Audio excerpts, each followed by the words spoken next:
नमस्कार दोस्तों, नॉलेज मंडली में आप सभी का स्वागत है। आज मैं एक बिल्कुल नए टॉपिक पर चर्चा कर रहा हूं। भारत सरकार ने पुरानी पेंशन योजना पर जारी किया गजट नोटिफिकेशन 2021, मतलब कि the gazette notification on old pension scheme 2021 में ओल्ड पेंशन स्कीम पर एक गजट नोटिफिकेशन है वो जारी किया गया है। अगर आप केंद्र सरकार के कर्मचारी हैं तो ये वीडियो देखना आपके लिए बहुत ही जरूरी है। और यदि आप तैयारी कर रहे हैं LDC, UDC, OS, ASO, SO, VP, principal, ACDC, NVS, KVS, EMRS, NCT conducted by UPSC, limited departmental examinations and limited departmental competitive examinations, तो ये गजट नोटिफिकेशन को जानना आपके लिए बहुत ही जरूरी है। आज हम चर्चा करेंगे चैप्टर थर्ड, सरकार के द्वारा क्या बताया गया है, गजट नोटिफिकेशन में क्या चीज आ गई है, नई बात क्या बताई है, पूरी डिटेल में हम चर्चा करेंगे। Gazette notification on old pension scheme, तो क्या बात बताई गई है। नॉलेज मंडली बिल्कुल रिलायबल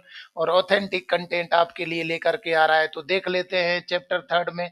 सेंट्रल गवर्नमेंट के द्वारा गजट नोटिफिकेशन जारी किया गया है ओल्ड पेंशन स्कीम पर, उसका जो तीसरा चैप्टर है वो देख लेते हैं। चैप्टर थर्ड में क्या बात बताई गई है, क्वालिफाइंग सर्विस के बारे में यहाँ पर जानकारी दी गई है।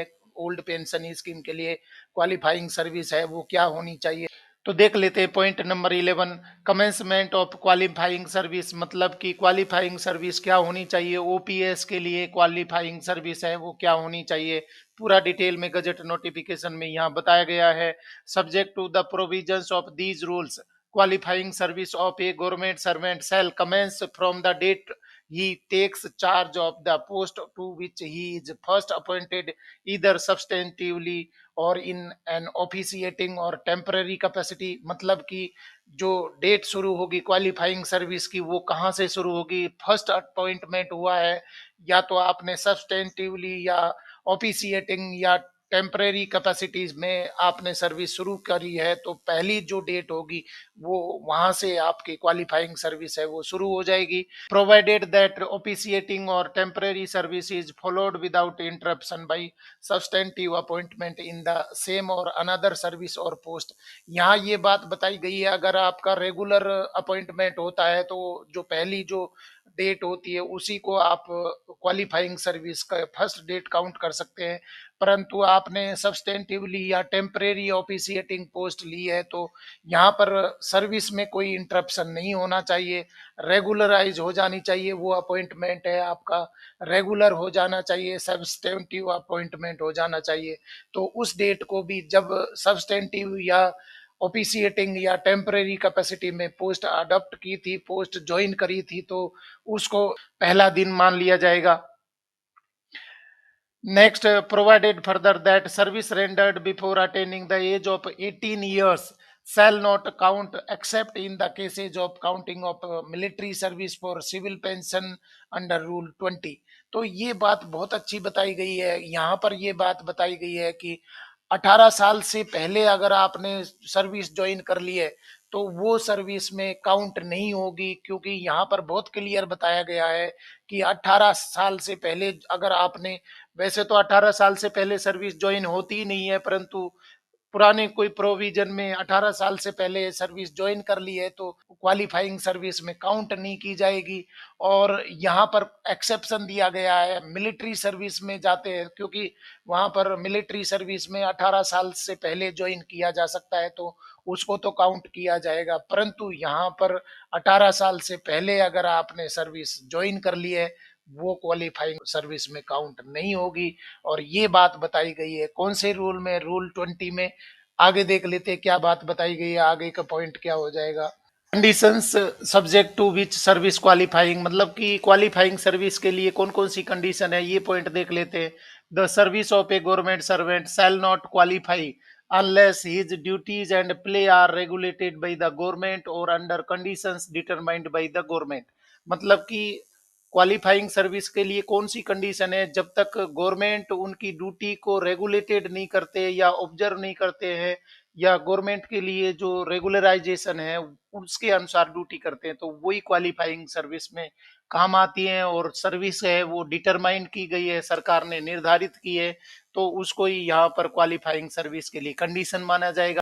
पॉइंट नंबर 12 का एक्सप्लेनेशन देख लेते हैं। For the purposes of this rule, The expression service means service under the government and paid by that government from the consolidated fund of India or local fund administered by that government, but does not include service in an establishment not having non contributory pension scheme. तो यहाँ पर ये बात बताई गई है कि service किसको माना गया है, सर्विस माना गया है कि जहाँ पर उसको वेतन मिला है कंसोलिडेटेड फंड ऑफ इंडिया या local fund administrated by government, इसके द्वारा कोई लोकल फंड दिया जा रहा है तो उसको सर्विस में काउंट किया जाएगा। परंतु कोई ऐसा एस्टेब्लिशमेंट है जहां पर नॉन कंट्रीब्यूटरी पेंशन स्कीम है तो उसके लिए ये सर्विस में शामिल नहीं माना जाएगा, उसको काउंट नहीं किया जाएगा, क्वालिफाइंग सर्विस के लिए कंडीशन नहीं होगी।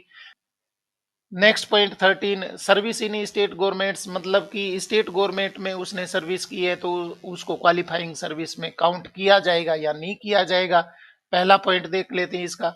इन the case of a government servant belonging to a state government who was initially appointed in a pensionable establishment of the state government on or before 31st December 2003 and who is permanently transferred to a service or post to which these rules apply, the continuous service rendered under the state government in an officiating or temporary or substantive capacity shall qualify। बहुत अच्छी बात यहाँ पर बताई गई है। अगर वो 31 दिसंबर 2003 से पहले स्टेट गवर्नमेंट में जॉब करता था और वहां पर वो पेंशनेबल जॉब थी तो आगे ट्रांसफर हो गया है उसका, वो परमानेंटली ट्रांसफर हो गया सेंटर गवर्नमेंट में तो वो उसको क्वालिफाइंग सर्विस में काउंट किया जाएगा। Provided that continuous service rendered under that government in an officiating और temporary capacity shall qualify if that service is followed without interruption by substantive appointment in the state government or the central government। तो यहाँ पर कोई break नहीं होना चाहिए, interruption नहीं होना चाहिए। अगर वो उसने टेम्परेरी या ऑफिशिएटिंग पोस्ट भी ज्वाइन की थी इनिशियली 31 दिसंबर 2003 से पहले तो उसको बाद में रेगुलराइजेशन कर दिया है तो वहां पर उसको पेंशन मिल रही थी स्टेट गवर्नमेंट में और वो सेंटर गवर्नमेंट में परमानेंटली ट्रांसफर हो गया है या एब्जॉर्ब हो गया है तो यहाँ क्या हो जाएगा, उसको क्वालिफाइंग सर्विस में काउंट किया जाएगा स्टेट गवर्नमेंट की सर्विस को। सेकेंड पॉइंट देख लेते हैं। In the case of a government servant belonging to a state government who is appointed with proper permission to a service or post to which these rules apply after acceptance of his resignation from the service of state government, the continuous service rendered under the state government in an officiating or temporary or substantive capacity shall qualify, subject to the condition that the service rendered under the government in an officiating or temporary capacity is followed without interruption by substantive appointment in the state government or the central government। तो बहुत अच्छी सी बातें यहाँ पर निकल के आ रही हैं कि अगर उस प्रॉपर परमिशन से वो सेंट्रल गवर्नमेंट में आया है तो स्टेट गवर्नमेंट में जो भी उसकी सर्विस थी उसको काउंट किया जाएगा, क्वालिफाइंग सर्विस में काउंट किया जाएगा। तो इस तरीके से ये पॉइंट है वो बहुत क्लियर होते जा रहे हैं, आपको समझना है।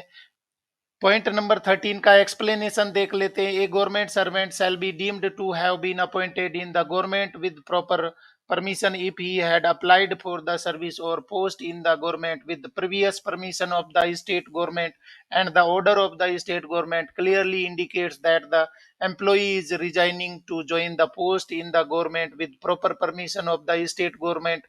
तो यहाँ पर प्रॉपर परमिशन से प्रॉपर चैनल से वो आया है तो इसमें क्लियरली स्टेट गवर्नमेंट है वो मेंशन करेगी कि इसका रेजिग्नेशन है वो प्रॉपर परमिशन के बाद में लिया जा रहा है, इसलिए यहाँ पर इंडिकेशन भी मिल जाएगा कि वो प्रॉपर चैनल से आया है। तीसरा पॉइंट देख लेते हैं।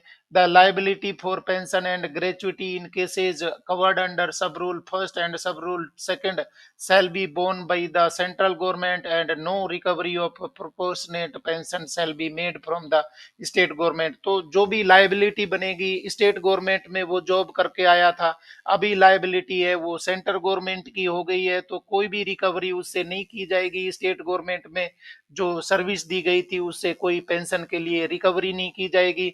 नेक्स्ट पॉइंट देख लेते 14, सर्विस इन ऑटोनोमस बॉडीज। क्या ऑटोनोमस बॉडी में सर्विस करने वाले एम्प्लॉय की सर्विस को काउंट किया जाएगा क्वालिफाइंग सर्विस के लिए या नहीं किया जाएगा? पहला पॉइंट देख लेते हैं। In the case of a person who was initially appointed on or before 31st December 2003 in an autonomous body under the central government or a state government having a non-contributory pension scheme similar to these rules and who is subsequently appointed with proper permission to a service or post in the central government to which these rules apply after acceptance of his resignation from the said autonomous body, the service rendered under the said autonomous body in an officiating or temporary or substantive capacity shall qualify subject to the following conditions. तो यहाँ ये बात बताई गई है कि autonomous body में अगर 2003 से पहले सर्विस करी है और ऑटोनोमस बॉडी चाहे तो सेंटर गवर्नमेंट की है स्टेट गवर्नमेंट की है, वो वहां से प्रॉपर चैनल के द्वारा प्रॉपर परमिशन लेकर के सेंटर गवर्नमेंट में आया है, तो जो पुरानी सर्विस ऑटोनोमस बॉडी में उसने करी है उसको क्वालिफाइंग सर्विस माना जाएगा। परंतु ये बात याद रखनी है कि उसने ऑटोनोमस बॉडी में कब सर्विस शुरू करी थी, 31 दिसंबर 2003 से पहले सर्विस शुरू करी थी तो ही वो क्वालिफाई सर्विस में काउंट की होगी, अन्यथा नहीं होगी। नेक्स्ट पॉइंट देख लेते हैं। The appointment of that government servant in an officiating और temporary capacity in the central government is followed without interruption by substantive appointment. तो यहाँ ये बात बताई गई है कि वहां कोई इंटरप्शन नहीं होना चाहिए, सर्विस में कंटिन्यूअस उसकी सर्विस होनी चाहिए अगर वो सेंट्रल गवर्नमेंट में आया है ऑटोनोमस बॉडी से। बी पॉइंट देख लेते हैं। The government servant is not drawing a separate pension from the said autonomous body for the service rendered in that body before acceptance of resignation. तो ये बात भी बताई गई है कि कोई अलग से पेंशन स्कीम लेकर के वो सेंटर गवर्नमेंट में तो नहीं आ गया है, ऑटोनोमस बॉडी से कोई पेंशनेबल कोई बेनिफिट तो नहीं लेके आ गया है, तो ये बात भी ध्यान रखनी है। तीसरा पॉइंट है C, the pension liability is discharged by the said autonomous body by paying an lump sum the amount of pension और service gratuity and retirement gratuity for the service rendered in the autonomous body. तो liability है यहाँ पर autonomous body की है, जितने दिन की उसने सर्विस की थी, तो कर्मचारी की जो सर्विस है उसकी लाइबिलिटी है वो लमसम में सेंट्रल गवर्नमेंट को उसे पेमेंट करना होगा पेंशन और ग्रेचुटी के लिए। डी पॉइंट देख लेते हैं। The lump sum amount of pension shall be determined with reference to the commutation table laid down in the central civil services commutation of pension rules 1981। तो जो ऑटोनोमस बॉडी के ऊपर लाइबिलिटी है वो निर्धारित की जाएंगी किसके आधार पर, सीसीएस कम्यूटेशन पेंशन रूल 1981 के अनुसार ये निर्धारित किया जाएगा कि आपके यहाँ जो सर्विस की थी ऑटोनोमस बॉडी में सर्विस करी थी उसकी क्या लायबिलिटी बनती है पेंशन और ग्रेचुटी के लिए, वो निर्धारित की जाएगी वो सीसीएस पेंशन कम्यूटेशन रूल 1981 के तहत। अगला पॉइंट देख लेते हैं। यहाँ पर अगला पॉइंट सेकंड है, the conditions for discharge of pension liability by an autonomous body under the state government having a non-contributory pension scheme similar to these rules shall be binding on that autonomous body in accordance with the reciprocal arrangement entered into by the central government with concerned state government। तो यहाँ पर ये बात बहुत clearly बताई गई है कि जो पेंशन लाइबिलिटी है वो या तो सेंट्रल गवर्नमेंट के स्टेट गवर्नमेंट के द्वारा जो नॉन कंट्रीब्यूटरी पेंशन स्कीम में है, तो रेसिप्रोकल प्रोसेस में मतलब कि एक दूसरे के आदान प्रदान के आधार पर जो भी रूल लागू होंगे एप्लीकेबल होंगे उसके अनुसार उसको पेंशन है वो दी जाएगी। एक्सप्लेनेशन देख लेते हैं। A government servant shall be deemed to have been appointed in the government with proper permission if he had applied for the service or post in the government with previous permission of the autonomous body, and the order of the autonomous body clearly indicates that the employee is resigning to join the post in the government with proper permission of the autonomous body. तो ये point तो हर जगह पर आएगा कि proper permission से वो central government में गया है तो पहले उसको ऑटोनोमस बॉडी से परमिशन लेनी होगी, क्योंकि वहां पर सर्विस कर रहा था तो उसको अप्लाई करना होगा और अप्लाई करने के बाद में वो सेंट्रल गवर्नमेंट में आया है। ऑटोनोमस बॉडी ये बात भी बताएगी कि इसने प्रॉपर परमिशन ली थी, रेजिग्नेशन से पहले परमिशन लेकर के उसको रिजाइन करने के लिए अनुमति दी गई है, ज्वाइन करने के लिए आगे जाने के लिए अनुमति दी गई है। तो ये बातें हैं वो सभी जगह पर एप्लीकेबल होंगी। थर्ड पॉइंट देख लेते हैं। Service rendered in public sector undertaking including nationalised bank and financial institution before appointment in the central government shall not count as qualifying service for the purpose of these rules. बहुत important बात आ गई है। अगर कौन सी undertaking है, nationalise bank है या financial institutions है और वो अपॉइंटमेंट हुए हैं, सेंट्रल गवर्नमेंट में आ गए हैं, तो उसको क्वालिफाइंग सर्विस में नहीं माना जाएगा। ये पब्लिक सेक्टर अंडरटेकिंग माने जाते हैं, इसलिए इनकी जो क्वालिफाइंग सर्विस है, जो सर्विस यहाँ पर की गई थी, उसको क्वालिफाइंग सर्विस में काउंट नहीं किया जाएगा। बहुत अच्छा पॉइंट यहाँ निकल आया है। इस तरीके के पॉइंट हैं, उनसे ही परीक्षा में क्वेश्चन बनते हैं। अगला बिंदु देख लेते हैं 15 सर्विस रेंडर्ड इन temporary status bye casual labourers. तो कैजुअल लेबरर्स को जो सर्विस है उसको क्वालिफाइंग सर्विस में काउंट किया जाएगा या नहीं किया जाएगा, देख लेते हैं। 50% of the service rendered in temporary status capacity by a government servant who was conferred temporary status on or before 31st December 2003 and was subsequently regularized in government service in accordance with the casual laborers grant of temporary status and regularization scheme of Government of India 1993, notified by Ministry of Personnel, Public Grievances and Pension Department of Personnel and Training shall count as qualifying service for the purpose of these rules।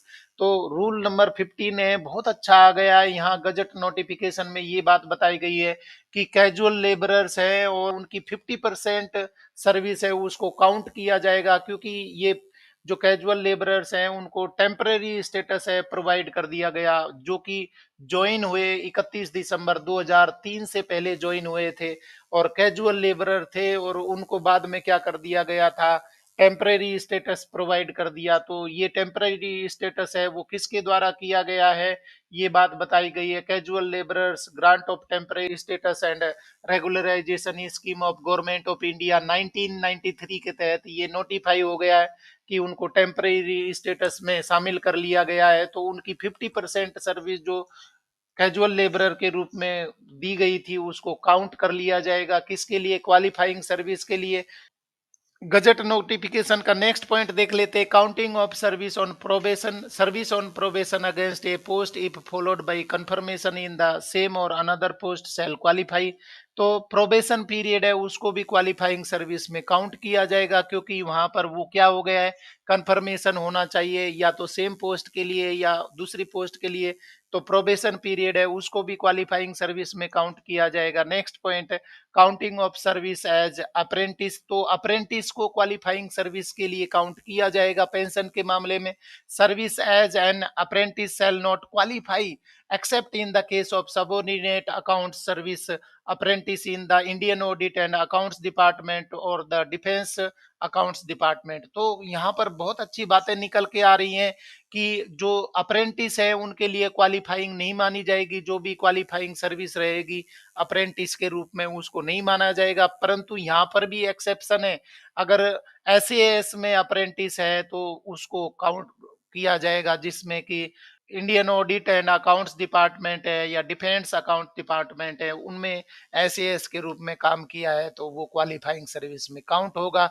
अगला बिंदु देख लेते हैं 18 counting of service on contract. क्या contract पे काम कर रहे हैं तो उसको क्वालिफाइंग सर्विस पेंशन के मामले में माना जाएगा या नहीं माना जाएगा, देख लेते हैं।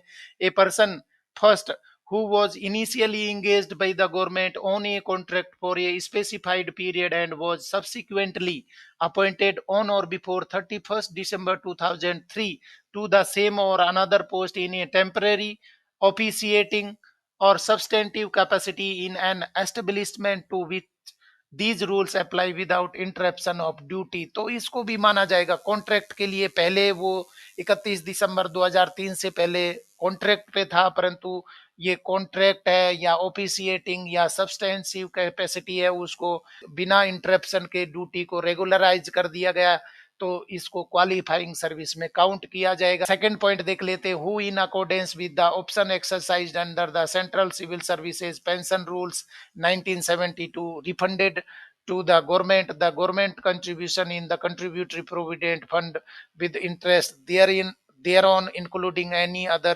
Compensation for that service. तो यहाँ पर ये बात बताई गई है कि सीसीएस पेंशन रूल 1972 के तहत अगर उसने कहीं से कोई बेनिफिट ले लिया है या सीपीएफ का कंट्रीब्यूशन वो ले चुका है, तो वो कंट्रीब्यूशन उसको क्या करना होगा, रिफंड करना होगा। और रिफंड किसके साथ में होना चाहिए, इंटरेस्ट के साथ में उसको रिफंड करना होगा, तब जाकर के सीसीएस पेंशन रूल 1972 के जो पेंशनरी बेनिफिट है वो मिलेंगे। Shall count the period of service on said contract as qualifying service. तो ऊपर के ये दोनों बिंदु हैं, इनके अनुसार कॉन्ट्रैक्ट पर है तो इन दोनों सिचुएशन में क्वालिफाइंग सर्विस में कॉन्ट्रैक्ट है वो भी काउंट किया जाएगा। Move to point number 19, counting of pre retirement civil service in the case of reemployed government servant. तो यहाँ पर जो प्री रिटायरमेंट सिविल सर्विस है इसको काउंट किया जाएगा या नहीं किया जाएगा री एम्प्लॉयमेंट होने पर।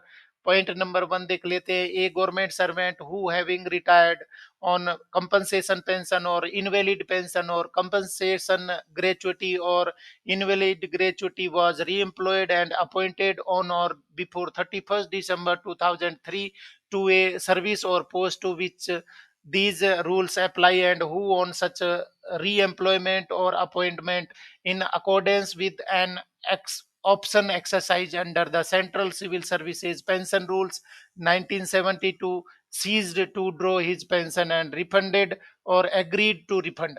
तो ये बात बताई गई है, उसने पहले सर्विस करी है और वो रिटायर हो गया था या सर्विस छोड़ के आ गया, रिटायरमेंट किस आधार पे हुआ, कंपनसेशन पेंशन मिली या इनवैलिड पेंशन मिली या कंपनसेशन ग्रेचुटी मिली या इनवैलिड ग्रेचुटी उसको मिली थी और वो री एम्प्लॉयड हो गया। वो कहाँ पर री एम्प्लॉयड हुआ है, जहां पर कि सीसीएस पेंशन रूल्स 1972 एप्लीकेबल है, परंतु ये री एम्प्लॉयमेंट है वो कब से पहले होना चाहिए, 31 दिसंबर 2003 से पहले होना चाहिए। तो क्या होगा, वो जो भी उसको पेंशनरी बेनिफिट है वो मिले हैं उनको उसे क्या करना होगा, रिफंड करना होगा।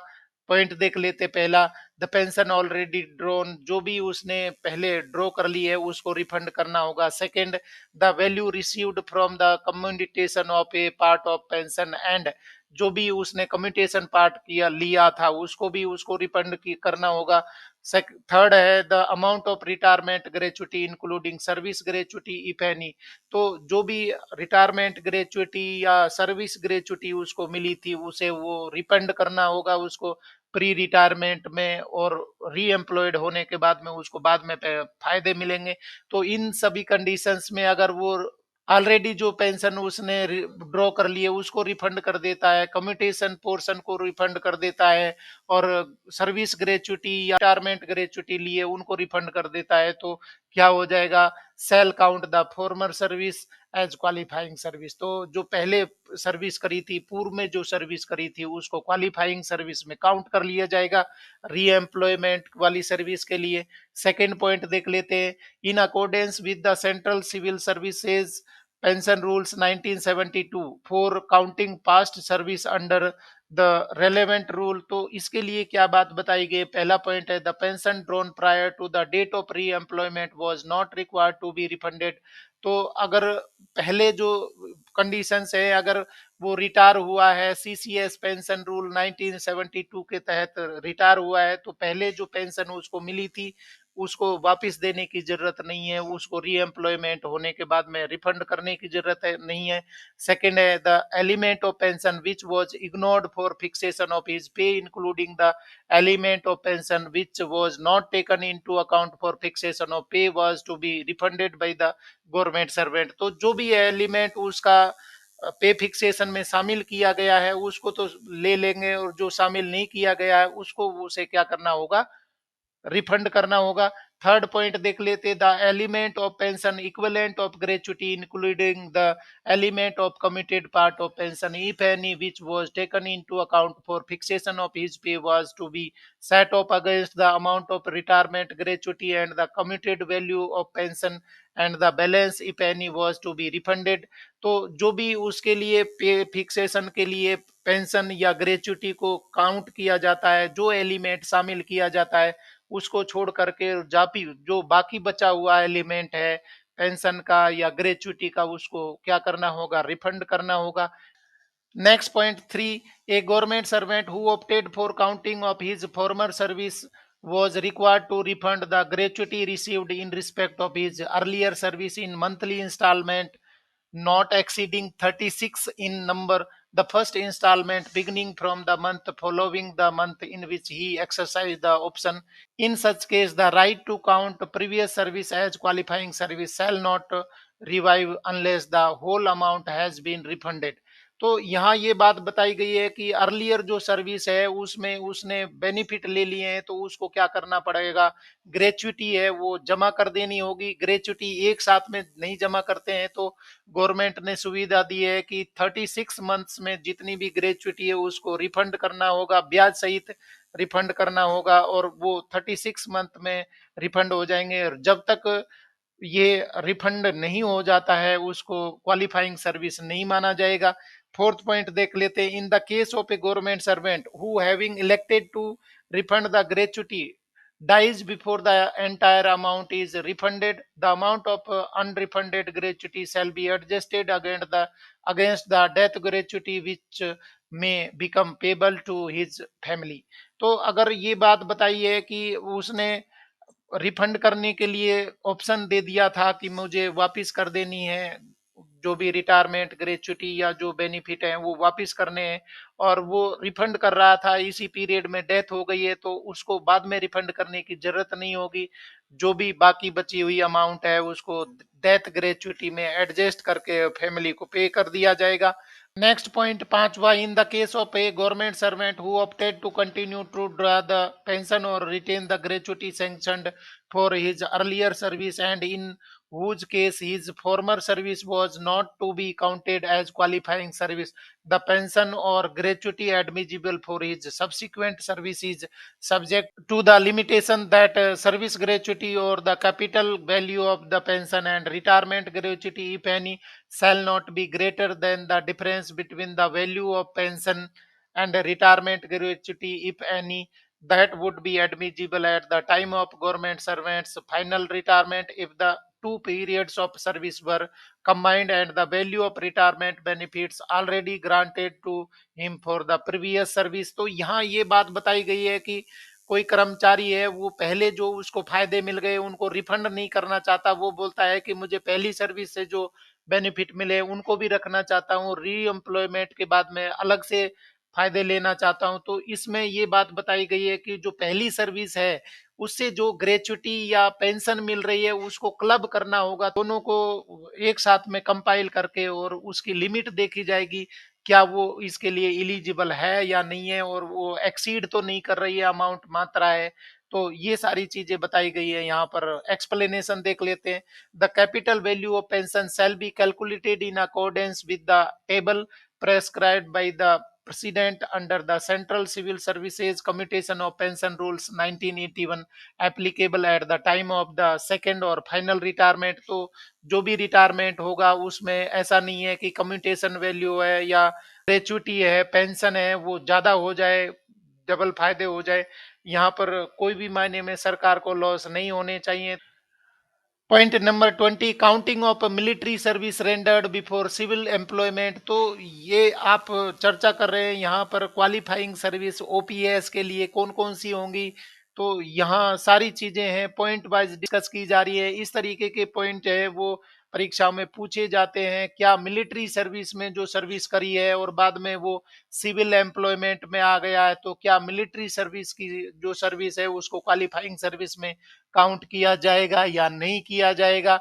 पहला पॉइंट देख लेते हैं, a government servant who after having rendered military service was reemployed in a civil service or post on or before 31st December 2003 and who on such re-employment in accordance with an option exercised under the Central Civil Services Pension Rules 1972 ceased to draw his pension and refunded or agreed to refund।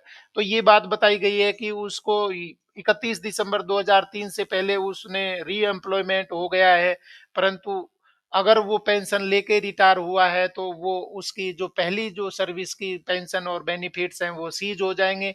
परंतु यहाँ कुछ बातें बताई गई हैं, अगर वो refund कर लेता है पहली बात है, द पेंशन ऑलरेडी ड्रॉन, जितनी भी पेंशन वो ड्रॉ कर रहा है उसको वो रिफंड कर देता है, तो इसके लिए वो एप्लीकेबल हो जाएगा।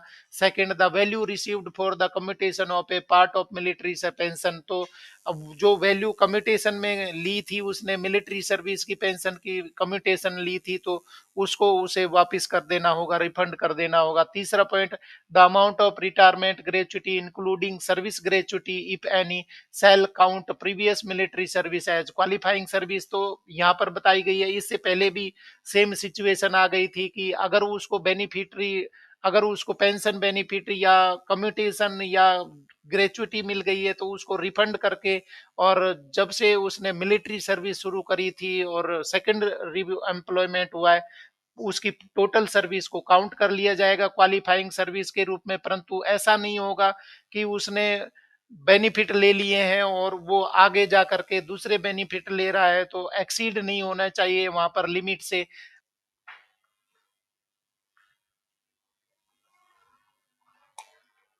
एक्सप्लेनेशन देख लेते हैं मिलिट्री सर्विस के बारे में। पहला explanation, in accordance with the central civil services pension rules 1972 for counting past military service under the relevant rule. पहला है, the pension drawn prior to the date of reemployment was not required to be refunded, तो यहाँ पर री employment से पहले की है तो उसको आपको क्या करना होगा, देने की जरूरत नहीं होगी, क्योंकि वो आपकी आवश्यकता थी उस टाइम पर, तो आपके पास में सिर्फ वो पेंशन ही मिल रही थी, दूसरी सर्विस ही नहीं थी। जब से आपने दूसरी सर्विस ज्वाइन कर ली तो वो रिफंड करनी होगी, वो जमा करनी होगी। और सेकंड एक्सप्लेनेशन है, the element of pension which was ignored for fixation of his pay including the element of pension which was taken into account for fixation of pay on re-employment was not required to be refunded, तो ये जो element उसको exemption किया गया था पे fixation के time पर, उसको भी रिफंड करने की जरूरत नहीं है। तीसरा पॉइंट है, the element of pension equivalent of gratuity including the element of commuted part of pension if any which was taken into account of fixation of pay was required to be set off against the amount of retirement gratuity and the committed value of pension and the balance if any was required to be refunded by him। तो ये सब चीजें हैं उसको बहुत clearly बता दी जाएंगी कि कौन सी अमाउंट है वो जमा करनी है, कितनी अमाउंट जमा करनी है प्रीवियस सर्विस की। सेकेंड एक्सप्लेनेशन देख लेते हैं, a government servant who had rendered military service and who on re-employment in a civil service or post on or before 31st December 2003 had opted in accordance with the Rule 19 of the Central Civil Services Pension Rules 1972 to continue to draw the military pension or retain gratuity received on discharge from military service. His former military service shall not count as qualifying service under these rules। अगर कोई कर्मचारी है पुरानी pension लेते रहता है, benefit है वो जारी रखता है, तो उसकी जो मिलिट्री सर्विस की जो पीरियड है उसको क्वालिफाइंग सर्विस में काउंट नहीं किया जाएगा। तीसरा एक्सप्लेनेशन है, government servant who had rendered military service after joining that service after 31st December 2003 shall on re-employment in a civil service or post continue to draw the military pension or retain gratuity received on discharge from military service, and on re-employment in a civil service or post he shall be covered by the rules governing the national pension system। तो अगर उसने 2003 के बाद में join किया है तो वो किस में शामिल हो जाएंगे, न्यू पेंशन स्कीम में शामिल हो जाएंगे। री एम्प्लॉयमेंट के बाद में वो नेशनल पेंशन सिस्टम के अंतर्गत शामिल हो जाएंगे। अगर उसने 31 दिसंबर 2003 के बाद में वो रिटायर हुआ है तो उसको, क्योंकि पेंशनरी बेनिफिट में वो अब नहीं रहेगा, न्यू पेंशन स्कीम आ गई है सिविल पोस्ट के लिए। मिलिट्री सर्विस के बारे में अगला बिंदु है, government servant who had exercise the option referred to in sub rule first was required to refund the pension bonus और gratuity received in respect of his earlier military service in monthly instalments not exceeding 36 in number. मतलब कि वही बात बताई गई है, अगर वो रिफंड कर रहा है तो उसको 36 महीने में वो इंस्टॉलमेंट के रूप में जो ग्रेचुटी है या बोनस है या पेंशन बेनिफिट है, पेंशन मिली है, तो उसको आपको 36 में इंस्टॉलमेंट में जमा कर देना होगा। The first instalment beginning from the month following the month in which he exercise the option, and in the case of such a government servant, the right to count previous service as qualifying service shall not revive unless the whole amount has been refunded. तो जब से वो option देगा तब से उसका पहला instalment है वो रिफंड का शुरू हो जाएगा, और ये अधिकार है उसके क्वालिफाइंग सर्विस में काउंट होने के, पुरानी सर्विस के, वो जब तक शामिल नहीं होंगे जब तक कि वो पूरा पैसा वापस नहीं दे देता है। तीसरा पॉइंट देख लेते हैं। In the case of a government servant who having elected to refund the pension bonus और gratuity dies before the entire amount is refunded, the unrefundable amount of pension or gratuity shall be adjusted against the death gratuity which may become payable to his family. तो उसने वो option choose कर लिया था कि मैं पूरे pension या बोनस या ग्रेचुटी अर्लियर सर्विस में, प्रीवियस सर्विस में मिली थी, उसको जमा कर दूंगा। उसने इंस्टॉलमेंट भी शुरू कर दिए थे, 36 इंस्टॉलमेंट, और इस पीरियड में उसकी डेथ हो जाती है तो बाद में उसको रिफंड करने की जरूरत नहीं होती, क्योंकि जो बाद की जो अमाउंट बचती है उसको एडजस्ट कर दिया जाएगा, डेथ ग्रेचुटी के साथ में उसको एडजस्ट कर दिया जाएगा। चौथा पॉइंट देख लेते हैं। Where an order was passed under the central civil services pension rules 1972 allowing previous military service to count as part of the service qualifying for civil pension, the order shall be deemed to include the condonation of interruption in service if any in the military service and between the military and civil service। तो ये बात बताई गई है कि कोई इस तरीके के ऑर्डर दिए गए होंगे कि central civil service pension rules है उनके अनुसार ये क्वालिफाइंग सर्विस में काउंट की जाए, मिलिट्री सर्विस है वो काउंट की जाए, और कोई भी इंटरप्शन उसकी सर्विस में नहीं रहा हो तो उसको किसी भी प्रकार का रिफंड देने की जरूरत नहीं होगी।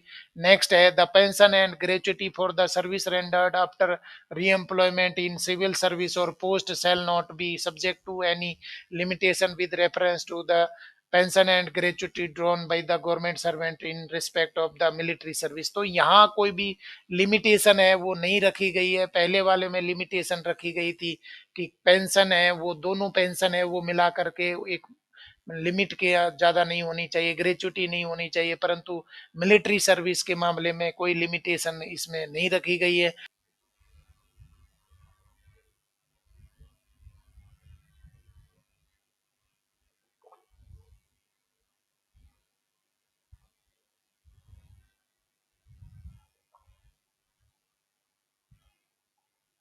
क्वालिफाइंग सर्विस के बारे में 21वां पॉइंट देख लेते हैं। Counting of periods spent on leave.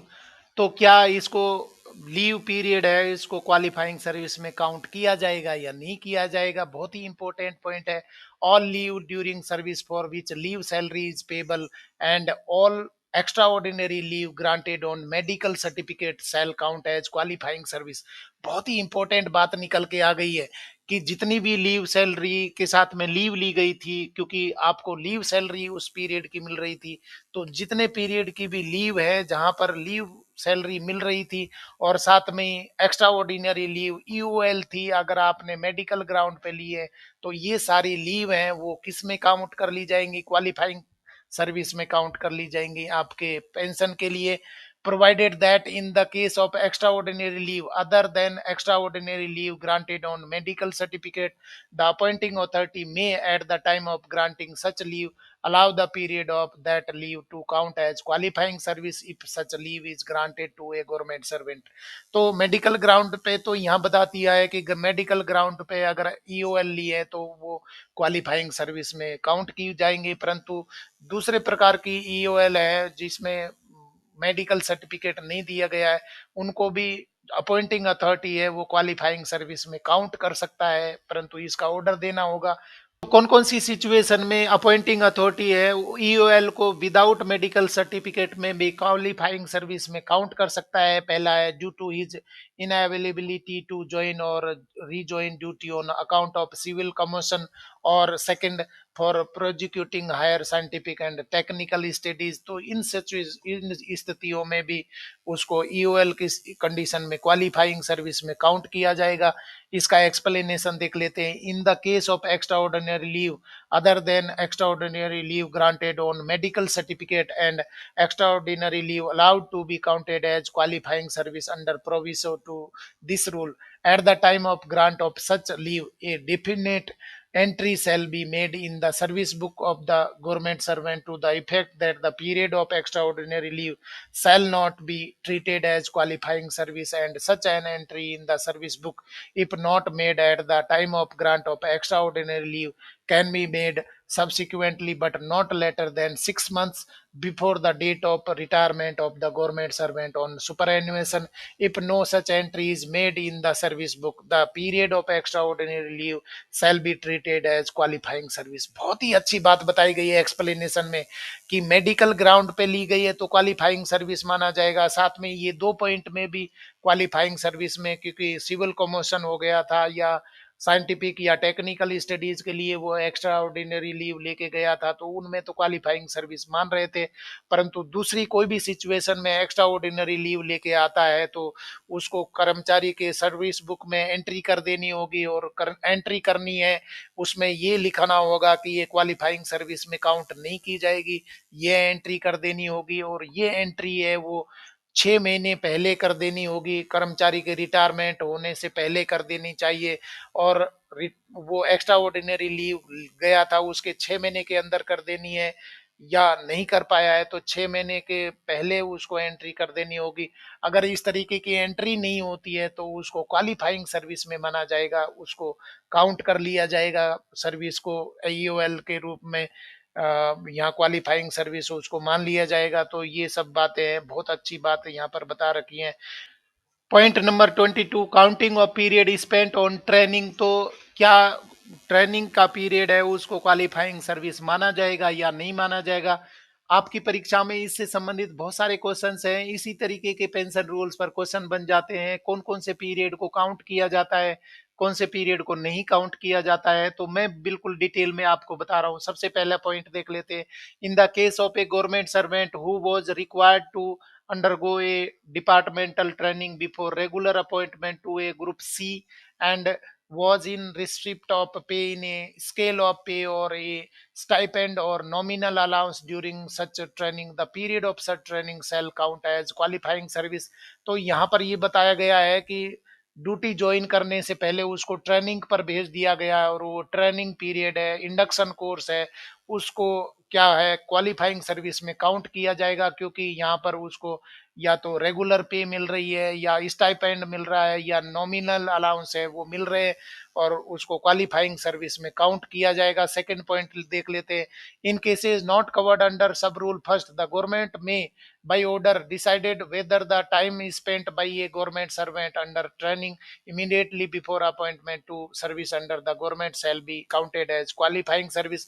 तो पहले रूल के अनुसार तो काउंट हो रहा था, परंतु अगर कोई ऐसा मामला है कि वो काउंट नहीं है, उसको जो ट्रेनिंग करवाई गई थी उस पीरियड के बारे में बताया नहीं गया है, तो गवर्नमेंट आदेश देगी कि इसको क्वालिफाइंग सर्विस में काउंट किया जाएगा या नहीं किया जाएगा।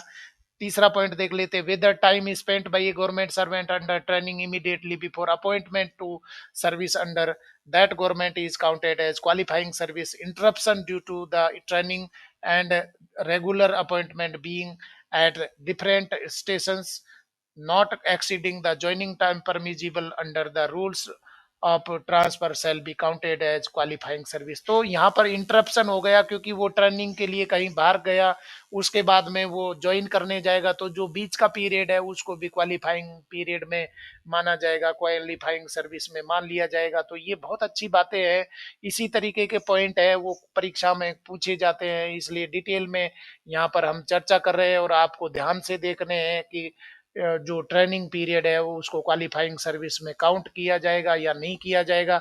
अगला बिंदु देख लेते हैं। Fourth, where the period of interruption is in excess of joining time due to administrative reasons such period of interruption in excess of joining time shall be regularized by grant of leave of the kind due, or if no such leave is due, by grant of extraordinary leave by the head of department, and the period of interruption regularized by grant of extraordinary leave shall be counted as qualifying service. तो वो training पर गया था और उसके बाद में तुरंत ही उसको ज्वाइन करनी है, परंतु ज्वाइनिंग टाइम से ज्यादा समय उसको लग गया, तो उसको इंटरप्शन ना बोल करके क्वालिफाइंग सर्विस ही बोल रहे हैं, क्योंकि वहां पर या तो उसकी लीव को काउंट कर लिया जाएगा, लीव उसके पास में नहीं है तो उसको एक्स्ट्रा ऑर्डिनरी लीव ले करके और क्वालिफाइंग सर्विस जरूर मान लिया जाएगा, इंटरप्शन नहीं माना जाएगा। अगला बिंदु देख लेते हैं, counting of periods of suspension.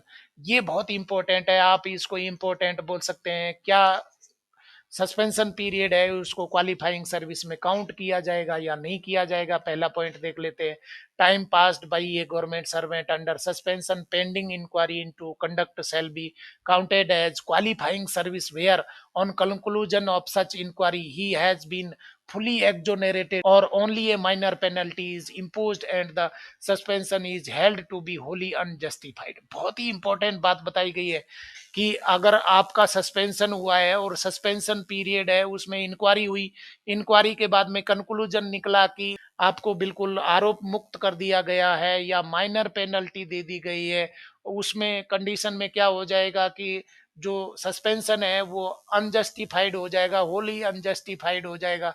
और अगर सस्पेंशन होली अनजस्टिफाइड हो जाता है तो सस्पेंशन पीरियड है उसको ऑन ड्यूटी माना जाता है और वो पेंशन के लिए भी वो क्वालिफाइंग सर्विस माना जाएगा सस्पेंशन पीरियड। सेकंड पॉइंट देख लेते हैं, in cases not covered under sub rule first the period of suspension shall not count unless the authority competent to pass orders under the rules governing such cases expressly declares at the time that it shall count to such extent as the competent authority may declare। तो पहले provision में तो ये बात बता दी गई है कि सस्पेंशन है वो उसको दोष मुक्त कर दिया गया है या माइनर पेनल्टी दे करके और सस्पेंशन खत्म कर दिया है, तो ये सस्पेंशन होली अनजस्टिफाइड हो जाएगा और इसको क्वालिफाइंग सर्विस में काउंट किया जाएगा।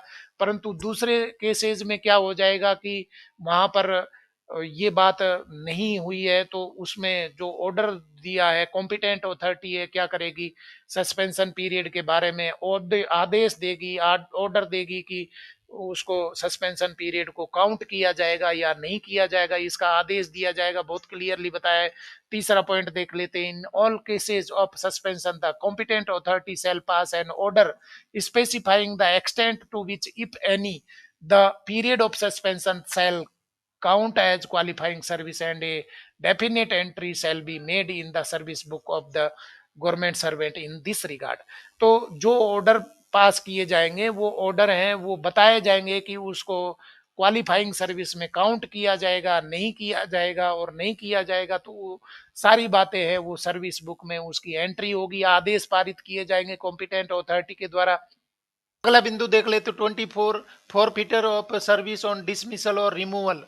तो क्या उसकी सर्विस है वो खत्म हो जाएगी, वो उसकी पुरानी सर्विस है जितनी भी सर्विस उसने करी थी तो वो फॉरफिट हो जाएगी या नहीं होगी अगर वो डिसमिसल हुआ है या रिमूवल हुआ है? तो देख लेते हैं, डिसमिसल और removal of a government servant from a service और post shall entail forfeiture of his past service. तो यहाँ पर ये बहुत क्लियर बताया गया है कि उसको बर्खास्त किया गया है, उसको पद से हटा दिया गया है, तो उसकी जो पुरानी सर्विस है उसको क्या कर दिया जाएगा, खत्म कर दिया जाएगा, फॉरफिट कर दिया जाएगा। और अगला बिंदु देख लेते 25 counting of past service on री स्टेटमेंट, मतलब कि वो बहाल हो गया है तो क्या उसकी पास्ट सर्विस को काउंट किया जाएगा या नहीं काउंट किया जाएगा?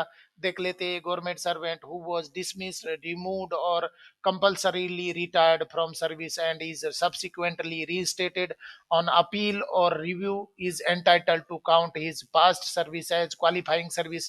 तो डिसमिसल और रिमूवल में काउंट नहीं कर रहे थे, परंतु बहाली हो जाती है तो अपील के द्वारा या रिव्यूइंग कमेटी के द्वारा बहाली हो जाती है तो पास्ट सर्विस को काउंट किया जाएगा।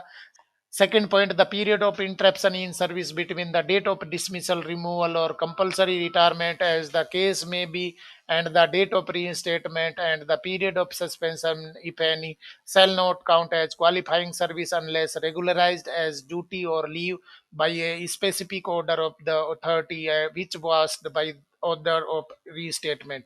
तो जो पीरियड है डिसमिसल, रिमूवल और कंपलसरी रिटायरमेंट और रीस्टेटमेंट के बीच का जो पीरियड है उसको काउंट नहीं किया जाता है, सस्पेंशन पीरियड को भी काउंट नहीं किया जाता, परंतु इस संबंध में ऑर्डर पास करने होंगे कि ये पीरियड का क्या किया जाए।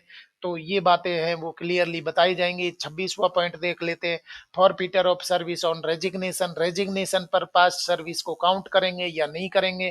पहला पॉइंट देख लेते हैं, रेजिग्नेशन फ्रॉम ए सर्विस और ए post unless it is allowed to be withdrawn in the public interest by the appointing authority entails forfeiture of past service। तो यहाँ पर ये बात बताई गई है कि रेजिग्नेशन में रेजिग्नेशन एक्सेप्ट कर लिया है तो जो पूर्व की सेवा है उसको क्या कर दिया जाएगा, जब्त माना जाएगा, व्यपगत माना जाएगा।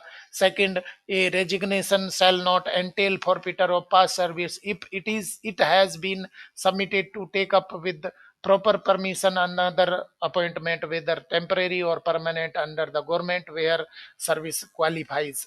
तो यहाँ ये बात बताई गई है कि पास सर्विस को व्यपगत नहीं माना जाएगा, अगर प्रॉपर चैनल से वो रिजाइन करके दूसरी सर्विस ज्वाइन कर रहा है तो ये व्यपगत नहीं मानी जाएगी। तीसरा point, the order accepting the resignation should clearly indicate that the government servant has resigned to join another appointment with proper permission, and a specific entry to this effect shall also be made by the head of office in the service book of the government servant. तो ये clearly बताया जाएगा कि ये proper permission से गया है और उसकी सर्विस बुक में ये एंट्री कर दी जाएगी कि आगे वो ज्वाइन करने के लिए उसको अनुमति दे दी गई है, रिजाइन करने की अनुमति दे दी है। चौथा पॉइंट है, interruption in service in a case falling under sub rule 2 due to the two appointments being at different stations not exceeding the joining time permissible under the rules of transfer shall be covered by grant of leave of any kind due to the government servant on the date of relief or by formal condonation to the extent to which the period is not covered by leave due to him।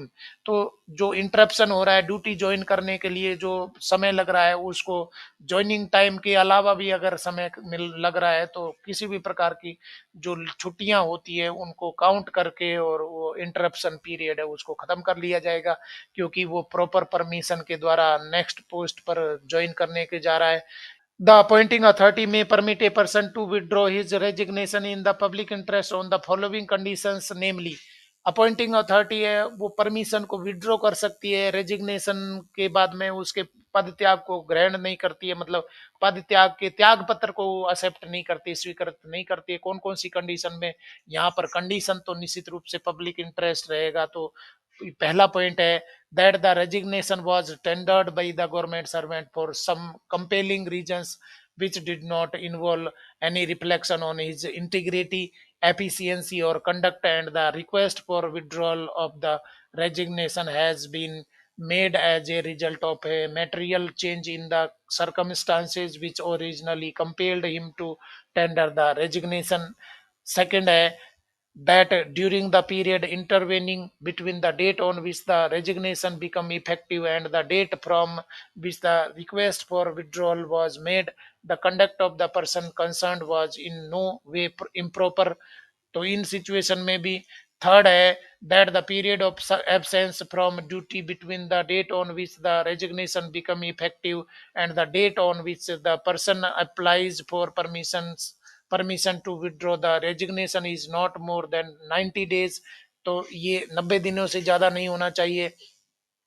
Next point, that the post which was vacated by the government servant on the acceptance of his resignation or any other comparable post is available। Next point is request for withdrawal of a resignation shall not be accepted by the appointing authority where a government servant resigns his service or post with a view to taking up an appointment in or under a private commercial company or in or under a corporation or company wholly or substantially owned or controlled by the government or in under or a body control और financed by the government. इन सब situation में भी उसका resignation है accept नहीं होगा। Seventh point, when an order is passed by the appointing authority allowing a person to withdraw his resignation and to resume duty, the order shall be deemed to include the condonation of interruption in service, but the period of interruption shall not count as qualifying service। तो उसने resignation कर दिया और duty join करने नहीं आया और उसका रेजिग्नेशन एक्सेप्ट नहीं हुआ है, तो जो इंटरप्शन पीरियड है उसको ऑर्डर के द्वारा रेगुलराइज किया जाएगा। और अगर नहीं किया जाता है, इस तरीके के कोई ऑर्डर नहीं आते हैं, तो उसको क्वालिफाइंग सर्विस में काउंट नहीं करेंगे। नेक्स्ट आठवां पॉइंट देख लेते हैं। आठवें पॉइंट में a resignation submitted for the purpose of rule 35 और rule 36 shall not entail forfeiture of past service under the government. तो रूल 35 और 36 के तहत अगर रेजिग्नेशन किया है तो उसको पास्ट सर्विस को फॉरफिट नहीं माना जाएगा। Point number 27, effect of interruption in service. तो क्या इफेक्ट पड़ेगा अगर सर्विस में व्यवधान होता है या बीच में सर्विस है वो छूट जाती है, गैप आ जाता है, तो उसका क्या प्रभाव पड़ता है। पहला देख लेते हैं। An interruption in the service of a government servant entails forfeiture of his past service except in the following cases नेमली।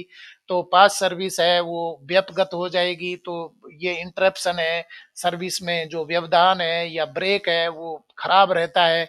परंतु तो देख लेते हैं कौन कौन सी सिचुएशन में पास्ट सर्विस है उसको इंटरप्शन के बाद में भी काउंट किया जाएगा। ऑथराइज्ड लीव ऑफ एब्सेंस, तो ऑथराइज लीव ऑफ एब्सेंस है तो इसको पास्ट सर्विस को व्यपगत नहीं माना जाएगा। Second, unauthorised absence in continuation of authorised leave of absence so long as the post of absentee is not filled subsequently, तो इसको भी काउंट कर लिया जाएगा क्योंकि उसके द्वारा जो खाली हुई थी पोस्ट उसको अभी तक भरा नहीं गया है। तीसरा, suspension where it is immediately followed by reinstatement, where whether in the same or a different post, or where the government servant dies or is permitted to retire or is retired on attaining the age of superannuation while under suspension। तो यहाँ ये बताया गया है कि suspension हुआ था और सस्पेंशन के बाद में उसकी बहाली हो गई थी, तो पास्ट सर्विस को क्वालिफाइंग सर्विस के रूप में माना जाएगा और फॉरफिट नहीं माना जाएगा। Next point, transfer to non qualifying service in an establishment under the control of the government if such transfer has been ordered by a competent authority in the public interest।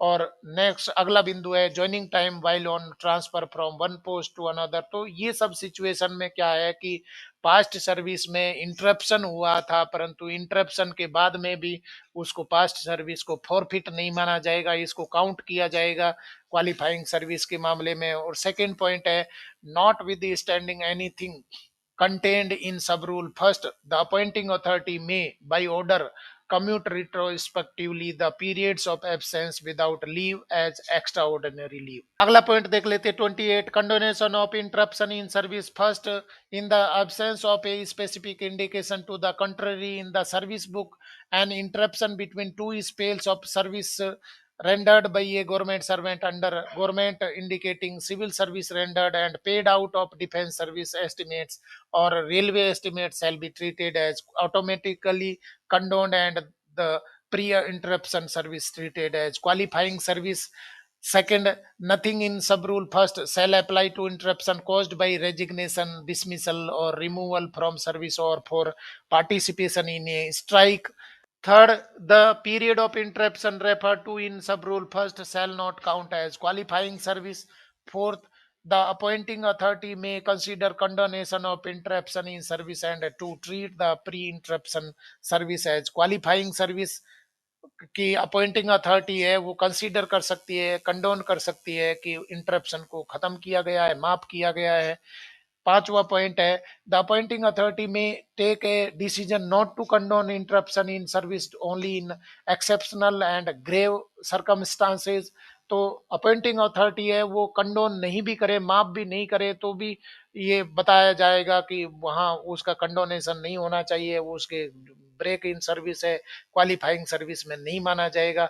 इसके बाद में 6 है, no such order against condonation of interruption in service shall be passed by the appointing authority without extending to the government servant a reasonable opportunity of representation and being heard in person। तो अगर condonation नहीं किया गया है और उसको ये माना गया कि क्वालिफाइंग सर्विस के लिए नहीं गिना जाएगा, तो उसके लिए ऑर्डर पास करने पड़ेंगे और कर्मचारी को ये सूचना देनी होगी कि हम आपकी ये इंटरप्शन को काउंट नहीं कर रहे, कंसीडर नहीं कर रहे। तो वो कर्मचारी अपना एक्सप्लेनेशन देगा, रिप्रेजेंटेशन देगा। Point number 29, deputation to United Nations and other organisations. अगर यूनाइटेड नेशंस और दूसरे ऑर्गेनाइजेशन में डेपुटेशन पे गया है तो क्या उसको क्वालिफाइंग सर्विस में काउंट किया जाएगा या नहीं किया जाएगा, देख लेते हैं। A government servant who is deputed on foreign service to the United Nations secretariat और अदर यूनाइटेड नेशंस बॉडीज और द इंटरनेशनल मॉनेटरी फंड और the International Bank of Reconstruction and Development or the Asian Development Bank or the Commonwealth Secretariat or any other international organization may opt। तो यहाँ पर option देना होगा उसको। पहला क्या है, to pay the pension contribution in respect of his foreign service and count such service as qualifying for pension under these rules. तो वो कंट्रीब्यूशन देना होगा, साथ में ये भी बताना होगा कि उसको क्वालिफाइंग सर्विस में काउंट किया जाए। और सेकंड है, not to pay the pension contribution in respect of his foreign service and not count such service as qualifying for pension under these rules. तो ये बात बतानी होगी कि फॉरेन सर्विस को काउंट नहीं करना है और उसके लिए कोई भी कंट्रीब्यूशन भी नहीं देना, पेंशन कंट्रीब्यूशन भी नहीं देना है। Provided that where a government servant opts for clause b pension contribution if any paid by the government servant shall be refunded to him. तो ये सब बातें हैं, वो भी ध्यान रखनी है।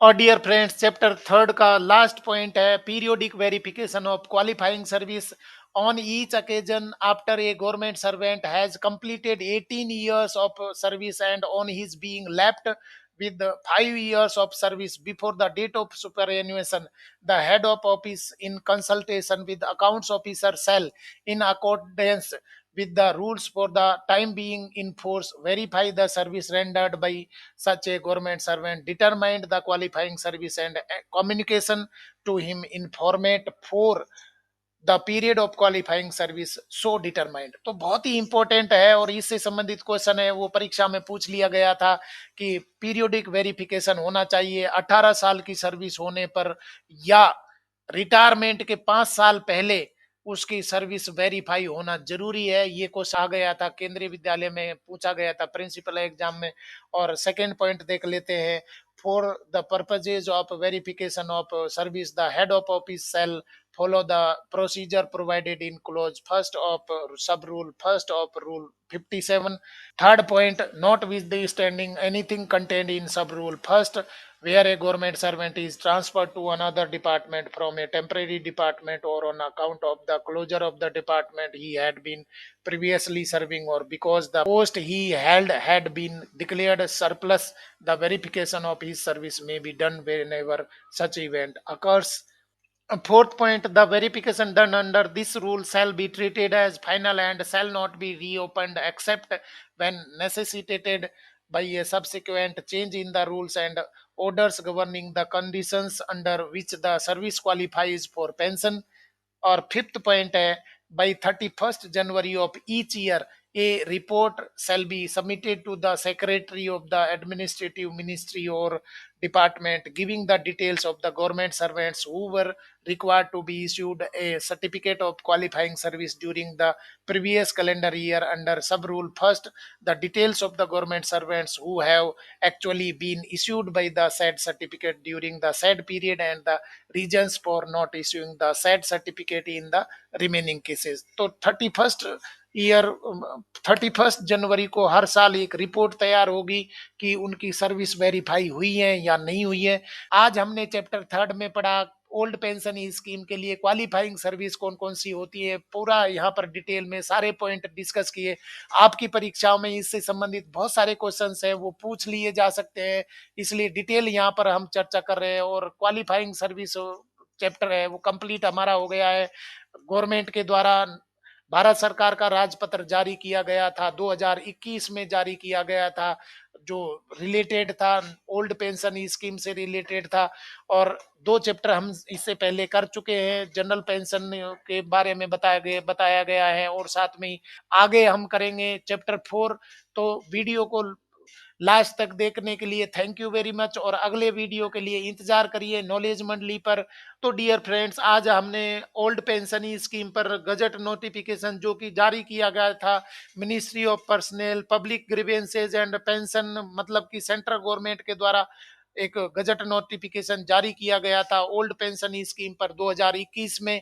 और ये क्या है इसमें गजट नोटिफिकेशन में, उसका चैप्टर 3 पढ़ा था, जिसमें हमने क्वालिफाइंग सर्विस पढ़े थे। और क्वालिफाइंग सर्विस है, इससे संबंधित बहुत सारे क्वेश्चन है, पुरानी परीक्षा में पूछे गए थे और अभी भी पूछे जाएंगे।